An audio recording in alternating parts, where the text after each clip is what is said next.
Assalamualaikum Sobat Football United, ringan amatiran ala gua. Manchester United sudah mengumumkan staf kepelatihan dari Ruben Amorim. Ya, Ruben Amorim ini akan membawa cukup banyak stafnya dari Sporting ya. Jadi sekitar 5 orang ini akan dibawa.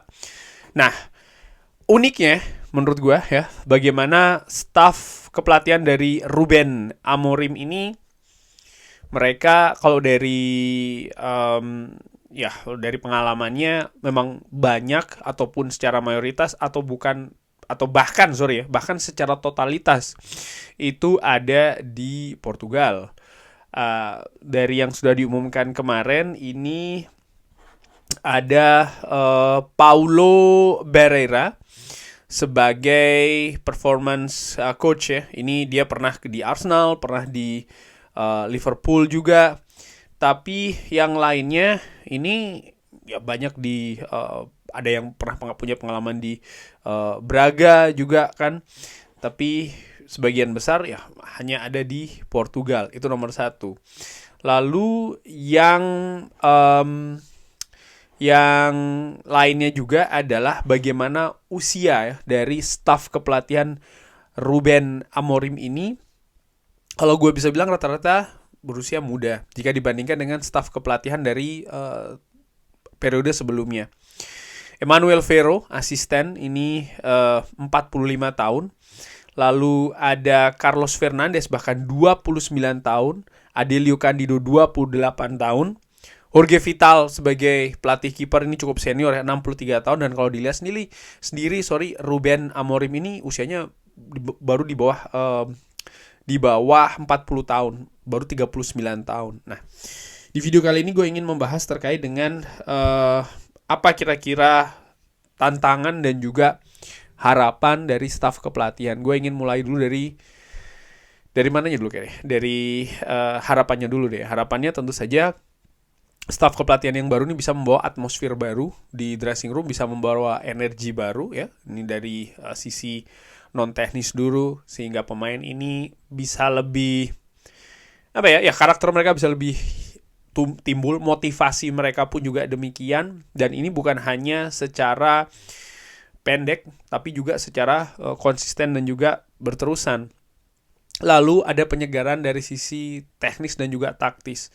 Semoga yang akan diimplementasikan di atas lapangan ini juga bisa mengakomodir sebagian besar, atau bahkan sebaliknya, either taktik ini mengakomodir pemain ataupun pemain juga bisa beradaptasi, bisa masuk di dalam sistem yang ingin dibangun oleh Ruben Amorim ini secara mayoritas. Kalau secara keseluruhan mungkin menurut gua ya agak sedikit tidak realistis ya, karena tentu saja akan ada pemain yang bisa bermain dengan konsep tersebut, ada pemain yang bisa tapi mungkin tidak suka ya kan. Hal-hal seperti itu menurut gue sangat wajar terjadi. Namun ya penyegaran baik dari sisi mental, karakter, atmosfer dressing room, serta penyegaran dari taktik ya kan, strategi, ini juga gue harapkan bisa terjadi.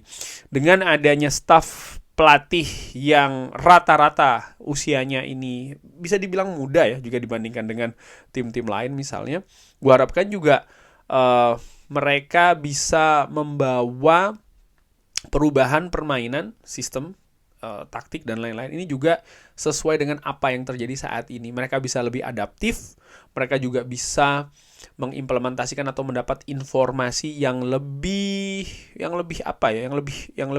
terakhir lah ya, katakanlah seperti itu, yang lebih up to date dengan keadaan saat ini. Jadi gaya permainan dari Manchester United pun juga bisa lebih inovatif juga. Nah, itu harapannya. Namun demikian, tentu saja ini juga ada tantangan. Tantangan menurut gua nomor 1 adalah ya bagaimana di Manchester United ini para pemainnya kan berbeda ya dengan di Sporting. Kalau dari sisi usia saja ya, pemain Manchester United juga banyak yang lebih senior ataupun hampir mirip-mirip. Kalau dilihat dari pemain yang usianya cukup senior misalnya ya, ini kalau gue lihat di Manchester United ini ada Johnny Evans. Itu juga menurut gue salah satu pemain yang jelas dari sisi usia ya kan, dia ini di atas dari dua staf kepelatihan dari Ruben Amorim.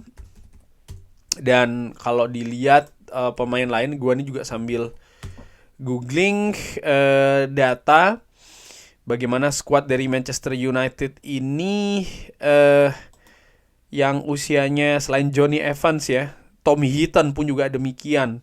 Lalu tadi ada dua staf yang di bawah 30 tahun kan ya, Carlos Fernandes dan juga Adelio Candido. Sementara yang di atas 30 tahun dari skuad saat ini ada Tom Heaton, Johnny Evans, Christian Eriksen, Casemiro, Harry Maguire, Victor Lindelof, Bruno Fernandes, lalu Luke Shaw itu 29 tahun. Jadi memang hampir sepantaran lah ya bagaimana keadaan di Manchester United ini. Jadi menurut gua ya bagaimana staf kepelatihan ini bisa menguasai ego mungkin ya dari para pemain. Ini juga menurut gua menjadi tantangan karena gimana ya? Ya mungkin dari sisi usia, dari sisi pengalaman mereka pun juga ada beberapa yang lebih mentereng. Misalnya berbicara tentang Casemiro ya, dia bisa mengatakan ya kan dia memiliki pengalaman bahkan prestasi yang lebih mentereng dibandingkan dengan staf kepelatihan dari Ruben Amorim. Lalu ya, pemain-pemain lain mungkin juga memiliki hal-hal tersebut yang tidak dimiliki oleh staf sebelumnya, staf saat ini di mana staf saat ini dari Ruben Amorim ini lingkupnya mereka sebagian besar di Portugal, sementara pemain-pemain katakanlah Christian Eriksen, Casemiro tadi gue katakan ya, termasuk juga Bruno Fernandes mungkin, Harry Maguire pun juga seperti itu, mereka pernah bermain di level yang berbeda. Ini juga kalau dikembangkan yang lain ya, ada pemain seperti misalnya Marcus Rashford, Mason Mount ya kan pernah juara Liga Champions. Pemain-pemain seperti ini menurut gua akan menjadi tantangan gitu loh. Jadi secara per individu ini juga akan menjadi tantangan sekali lagi dari staf kepelatihan Ruben Amorim yang memang rata-rata usianya masih muda. Dan itu baru dari usia dulu. Lalu dari sisi finansial pun juga demikian. Kalau melihat gaji dari pemain Manchester United ini berkali-kali lipat sih kalau gue lihat ya dibandingkan dengan pemain dari Sporting. Misalnya kalau gue lihat bagaimana saat ini dari website, ada salah satu website ini Kapologi yang juga memberikan gambaran kira-kira gaji dari para pemain ini di klubnya masing-masing itu ada berapa. Kalau gue lihat Manchester ataupun dari Sporting dulu ya, Sporting ini dia gajinya yang paling tinggi itu ada pada Trincao ini 2024-2025 €75.000. 75.000.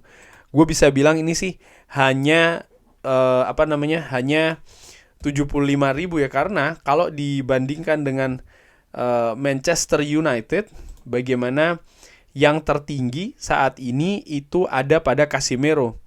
Ini dia kalau di euro ya, itu di pound sterling aja sudah lebih tinggi nih, itu adalah 350.000 pound sterling per pekan. Sementara kalau dilihat secara euro tentu saja ini lebih tinggi lagi ya.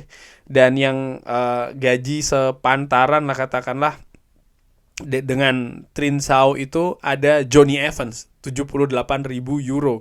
Rata-rata pemain dari Manchester United ini gajinya bahkan lebih dari €100.000. Jadi menurut gue ini juga pastinya akan ada ego yang berbeda ya di dressing room. Dan pemain-pemain yang memiliki gaji yang tinggi ini, sayangnya juga ya, mereka ini kan apalagi tuntutan sepak bola saat ini, mereka mungkin punya konsentrasi yang tidak hanya di dalam lapangan saja, yang di luar lapangan juga. Tentu saja ini bukan hal yang ideal ya, tapi inilah yang harus dihadapi oleh staf kepelatihan dari Ruben Amorim. Sehingga seperti yang dikatakan oleh Ruben Amorim juga, penting untuk dia membangun fondasi mental, sikap, karakter, dan juga ketahanan.